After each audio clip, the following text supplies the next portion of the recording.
नमस्कार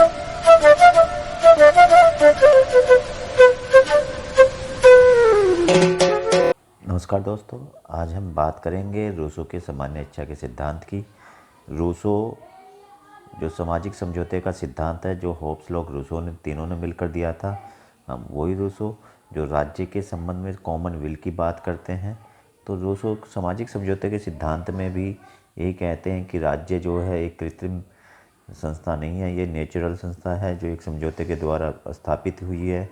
और वो कहते हैं कि समाज में जब राज्य नहीं था उससे पहले प्राकृतिक अवस्था थी। प्राकृतिक अवस्था में लोग बड़े प्यार से मिलजुल कर रह रहे थे। उन लोगों ने इसी अच्छी व्यवस्था को बनाए रखने के लिए सब अपने सभी अधिकार सामान्य इच्छा को दे दिए और इस शर्त पर दिए कि सभी लोग उसे अपने अधिकार इसी रूप में दें, ताकि हम सब पर समान रूप से, एक सैद्धांतिक रूप से और नैतिकता के रूप में शासन व्यवस्था चल सके। तो सामान्य इच्छा का जो ये सिद्धांत है रूसो का, आज इस पर बात करेंगे।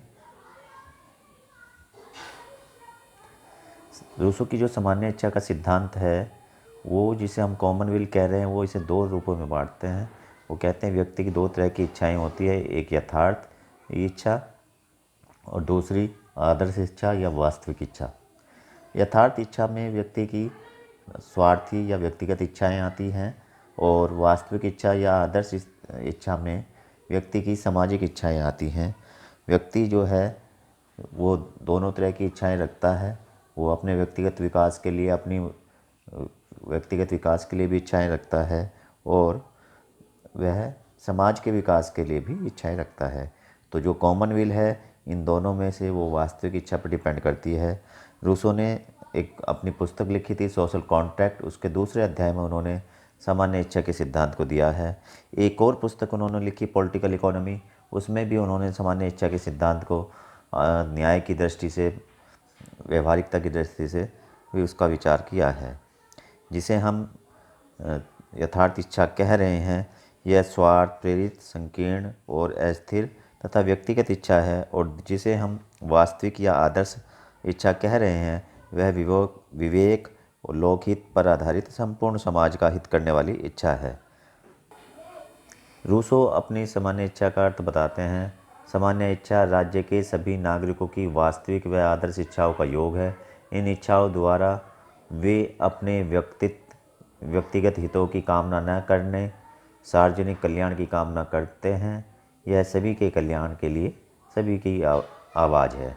रूसो कहते हैं, जब व्यक्ति अपनी व्यक्तिगत हितों को छोड़ देता है और वह सबके कल्याण की बात करता है, तो वही कॉमन विल है। कॉमन विल में सभी की इच्छाएं सम्मिलित है। कौन सी इच्छाएं? व्यक्तिगत इच्छाएं नहीं, पर्सनल इंटरेस्ट नहीं, सोशल इंटरेस्ट की वो बात करते हैं कि सोशल इंटरेस्ट सभी के जो हैं वो जब एक जगह समाहित होते हैं तो वो कॉमन इच्छा होती है, सोशल विल होती है। बोसार्के के अनुसार सामान्य इच्छा संपूर्ण समाज की सामूहिक अथवा सभी व्यक्तियों की ऐसी इच्छाओं का समूह है जिसका लक्ष्य सामान्य हित है। ये भी वही बात कह रहे हैं बोसार्के भी कि कॉमन विल जो है कॉमन इंटरेस्ट की बात करती है। समझौतावादी विचारक रूसो के अनुसार नागरिकों की वह इच्छा जिसका उद्देश्य सामान्य हित हो, सामान्य इच्छा कहलाती है। ग्रीन के शब्दों में सामान्य हित ही सामान्य चेतना है। सामान्य हित ही सामान्य चेतना, ये ग्रीन कहते हैं। वेबर कहते हैं कि सामान्य इच्छा नागरिकों की वह इच्छा है जिसका उद्देश्य ही सबकी भलाई है, व्यक्तिगत स्वार्थ नहीं, यह सबकी भलाई के लिए सबकी आवाज़ है। रूसो के अनुसार जब बड़ी संख्या में लोग आपस में एकत्रित होकर अपने को एक ही समाज का निर्माता मान लेते हैं, तो उसमें केवल एक ही इच्छा का निर्माण होता है जिसका संबंध पारस्परिक संरक्षण और सबके कल्याण से होता है। यही सार्वभौमिक इच्छा है। तो कॉमन विल जो है उसमें पर्सनल इंटरेस्ट हम छोड़ देते हैं और सभी के हित की, यानी कि सर्व समाज के कल्याण की बात की जाती है, उसे हम सामान्य इच्छा रूसो बता रहे हैं। आगे रूसो कहते हैं कि सामान्य इच्छा और बहुमत की इच्छा में अंतर क्या है। रूसो कि कई बार ये एक समझ लिया जाता है कि बहुमत की जो इच्छा है या बहुमत की जो बात है वो सामान्य इच्छा है। नहीं, ऐसा नहीं है। सामान्य इच्छा और बहुमत दोनों अलग अलग है। रूसो के अनुसार सामान्य इच्छा की अभिव्यक्ति के लिए मतदाताओं की संख्या नहीं बल्कि सार्वजनिक का विचार ही प्रधान होता है। रूसो के अनुसार जो तत्व इच्छा को सामान्य बनाता है वह इसे रखने वाले व्यक्तियों की संख्या नहीं अपितु यह सार्वजनिक हित है जो उन्हें एकता के सूत्र में बांधता है। बहुसंख्यक से मतदाता सार्वजनिक हित में बदले सामूहिक स्वार्थ का प्रतिनिधित्व कर सकते हैं। बहुमत में होता क्या है कि एक ही विचारधारा या एक ही दल के लोग होते हैं और बहुमत जो है वो अपनी अपनी विचारधारा या अपने हितों की पूर्ति के लिए काम करता है, ना कि सार्वभौमिक। जिसे हम बार बार कॉमनवेल्थ रूसो बता रहे हैं वो सार्वभौमिक है जो सब पे समानता से लागू होता है। आगे कहते हैं सामान्य इच्छा और सर्वसम्मति से इच्छा। यहाँ भी ये दोनों अलग अलग चीज़ें वो रूसो मानते हैं कि सर्वसम्मति की इच्छा और सामान्य इच्छा भी दोनों एक नहीं है। रूसो के अनुसार सामान्य इच्छा का लक्ष्य सार्वजनिक होता है जबकि सर्वसम्मति का या सभी की इच्छा का लक्ष्य व्यक्तिगत हित होता है। यह सभी द्वारा व्यक्त इच्छा भी हो सकती है। सर्वसम्मति व्यक्तियों के हितों में से भी संबंधित हो सकती है। यह सामान्य इच्छा अनिवार्यतः सारे समाज के कल्याण से संबंधित है। सामान्य इच्छा की बहुत सारी विशेषताएं रूसो बताते हैं। रूसो कहते हैं कि सामान्य इच्छा जो है वो संप्रभुता संपन्न है। एक तो जो कॉमन विल है वो संप्रभुता संपन्न है, उसमें संप्रभुता निवास करती है। दूसरा जो कॉमन विल है उसे अविभाज्य है, यानी उसे विभाजित नहीं किया जा सकता, उसे टुकड़ों में व्यक्त नहीं किया जा सकता, बांटा नहीं जा सकता। तीसरा वो कहते हैं प्रतिनिधि द्वारा अभिव्यक्ति नहीं है कि आप जनता अपने प्रतिनिधि चुन लें और उनके द्वारा जो वो जनता का विचारों को व्यक्त करेंगे, ऐसी सामान्य इच्छा नहीं है। इसमें कोई प्रतिनिधि नहीं चुना जाता। सामान्य इच्छा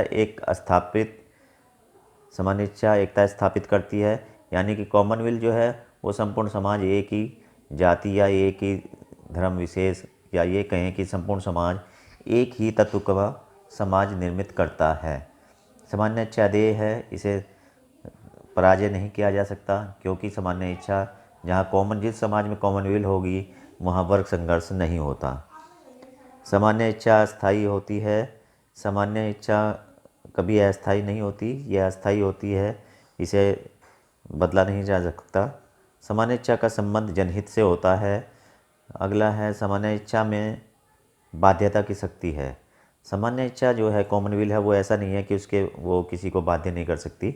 कॉमनवेल्थ के विरुद्ध या उसके खिलाफ कोई अगर जाने की कोशिश करता है तो उसे बाध्य भी कर सकती है।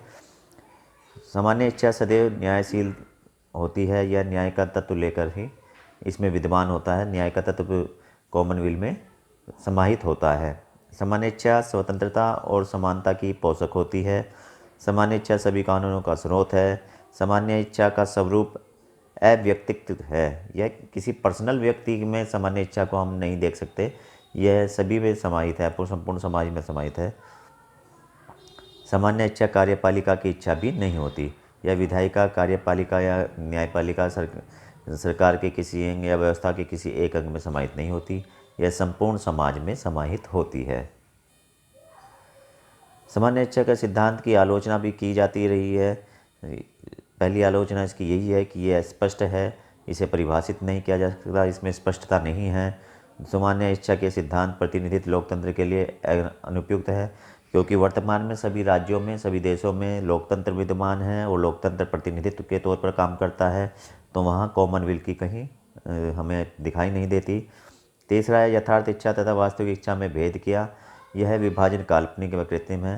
ये दो इच्छा जिस तरह से वो बताते हैं कि एक यथार्थ इच्छा होती है, एक वास्तविक होती है, इन दोनों में ही अंतर करना बड़ा मुश्किल काम है। ये डिफरेंस करना, ये बताना कि कौन सा कॉमन विल है और कौन सा पर्सनल विल है, ये नहीं बताया जा सकता।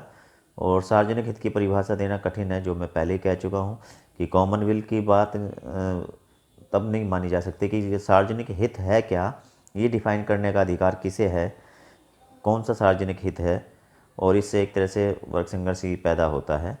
रूसो का उद्देश्य व्यक्तिगत स्वतंत्रता को सुरक्षित करना था, परंतु उसने किसी संरक्षण की व्यवस्था नहीं की। वो चाहते थे कि व्यक्तिगत स्वतंत्रता इसके तहत निहित रहे, लेकिन होता उल्टा है। सत्ता में जो लोग बैठे हुए होते हैं वो कॉमनवेल्थ के नाम से अधिनायकवाद की तरफ प्रस्थान करते हैं और अधिनायक तंत्र की स्थापना करने लगते हैं।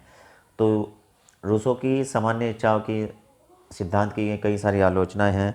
उस सब के बावजूद भी हम ये कह सकते हैं कि रूसो का जो सामान्य इच्छा का सिद्धांत है वो वर्तमान परिप्रेक्ष्य में भी राजनीतिक सिद्धांतों को उस आदर्शवादी विचारकों के रूप में तुलना के तौर पर देखा जा सकता है, इसे नकारा नहीं जा सकता।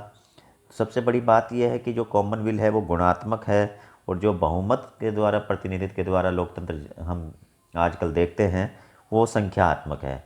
यानी कि बहुमत नेगेटिव थॉट से या नेगेटिव एनर्जी से भी काम कर सकता है, क्योंकि बहुमत संख्या बल पर आधारित होता है, जबकि कॉमन विल जो है वो कभी भी नेगेटिव थॉट से काम नहीं करती। वो पॉजिटिविटी और नैतिकता को धारण किए हुए एक न्यायमूलक सिद्धांत है, क्योंकि वह किसी व्यक्ति विशेष या संगठन विशेष या दल विशेष का सामान्य इच्छा नहीं होती, वो सर्व समाज की होती है। सार्वभौमिक तत्व उसमें निहित होता है। तो आज के परिप्रेक्ष्य में भी हम कह सकते हैं कि ये गुणात्मक है, ये आज भी इसका अध्ययन किया जाना चाहिए। तो रूसो का सामान्य इच्छा का सिद्धांत हमने आज समझा है, और रूसो इसी सामान्य इच्छा के थ्योरी के आधार पर राज्य की उत्पत्ति सामाजिक समझौते के सिद्धांत के द्वारा मानते हैं।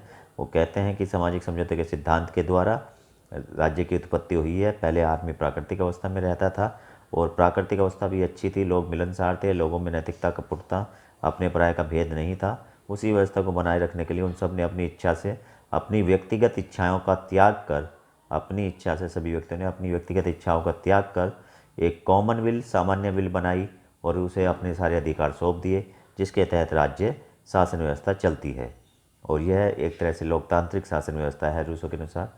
तो रूसो जो हैं पाश्चात्य राजनीतिक चिंतन के एक आधार स्तंभ हैं, उन्हीं से फिर बहुत सारे कानूनों की परिभाषाएं निकलती हैं। आज के लिए इतना ही, अगली वीडियो में फिर मिलेंगे। धन्यवाद।